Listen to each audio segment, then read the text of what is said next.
Assalamualaikum warahmatullahi wabarakatuh. Perkenalkan, nama saya Gina Maulin. Saya dari kelas B Manajemen dengan NPM 101200074.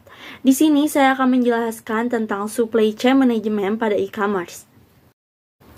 Yang pertama-tama saya akan menjelaskan dulu supply chain management itu apa dan supply chain management secara teori itu apa. Yang pertama yaitu supply chain management adalah manajemen terhadap aliran antar dan di antara tahapan supply chain untuk memaksimalkan profitabilitas keseluruhan supply chain.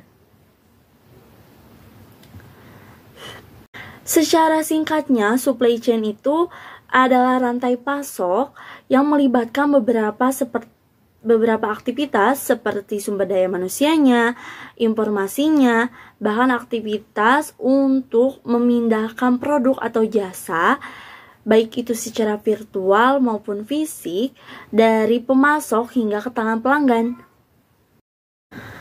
Baik, yang selanjutnya saya akan menjelaskan tentang supply chain management pada e-commerce. Dan sebelumnya saya akan menjelaskan contohnya itu bergerak di bidang apa, tokonya apa, yaitu tokonya Yuza Fashion yang bergerak di bidang pakaian yang memproduksi sendiri dari bahan baku hingga menjadi produk. Sistem dari toko Yuza Fashion ini yaitu dengan minat pasar, di mana jika minat pasarnya masih tinggi, maka kami akan terus memproduksi produk tersebut. Dan sebaliknya, apabila minat pasar sudah turun, maka kami sudah tidak akan memproduksi produknya. Begitu. Supply chain management pada e-commerce seperti apa? Oke, saya akan jelaskan. Dari pertama yaitu ada bahan baku. Untuk pembelian bahan baku itu terdiri dari kain, aksesorisnya bagaimana, pernak-pernik yang dibutuhkannya apa.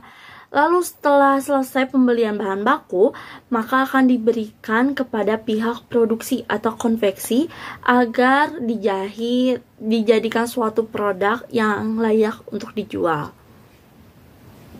Lalu selanjutnya setelah selesai dikonveksi, bahkan sudah diplastikin oleh pihak konveksinya, akan diberikan ke pihak gudang. Dalam gudang ini akan dicatat baik secara fisik ataupun data di komputer juga, dan kita dicek satu-satu apakah ada cacatnya ada atau tidak, bahkan seperti kotor ataupun jahitan yang kurang rapi, kita akan pengecekan ulang.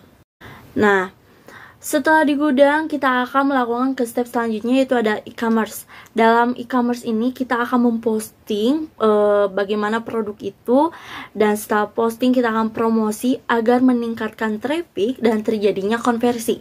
Dan konversi ini bisa disebut adalah pemesanan, yaitu ketertarikan customer kepada produk kita dan terjadilah pemesanan. Nah, untuk selanjutnya itu adalah pembayaran. Dan untuk e-commerce ini, untuk pembayaran kita secara otomatis diserahkan kepada pihak e-commerce-nya atau tokonya ya, bukan platformnya. Seperti yang pertama itu ada pembayaran yang kita perhatikan itu ada dua, only payment sama COD atau dibayar di tempat. Nah, untuk only payment kita tidak akan menunggu konfirmasi dari pelanggan bagaimana pesanannya atau alamatnya sudah sesuai atau belum. Sedangkan untuk cash on delivery atau dibayar di tempat, kita akan melakukan konfirmasi pesanan atau alamatnya sudah sesuai atau belum. Jika sudah sesuai, kita akan memprosesnya. Dalam memproses ini kita akan mencetak resinya, lalu akan mengambil barang ke gudang. Pengambilan barang ke gudang ini termasuk ke pengambilan barangnya produk keluar ya, atau barang keluar yang kita akan catat secara manual, bahkan setelah manual kita akan mendatanya di komputer.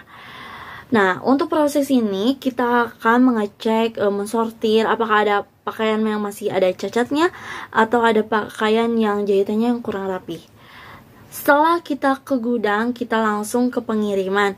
Dalam ini kita akan memberikan kepada ekspedisi atau pengiriman agar barangnya sampai ke pelanggan. Nah, yang untuk terakhir adalah produk ada di tangan pelanggan. Dan untuk e-commerce ini tidak selamanya pelanggan itu rantai terakhir dalam supply chain, karena dalam pelanggan itu ada dua macam yang tadi saya sebutkan. Dalam pelanggan itu yang kurang memerhatikan alamat lengkapnya sehingga akan dikembalikan oleh ekspedisi atau pengirimannya.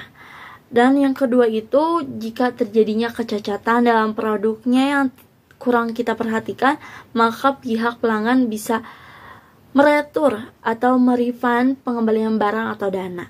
Dan ketika benar-benar terakhir produk itu di tangan pelanggan, itu jika pelanggannya sudah puas dengan produknya, sudah prosesnya sudah selesai seperti pembayarannya dan lain-lainnya. Sekian dari saya penjelasan tentang supply chain pada e-commerce. Terima kasih, mohon maaf apabila ada kesalahan. Wabillahi taufiq wa hidayah. Wassalamualaikum warahmatullahi wabarakatuh.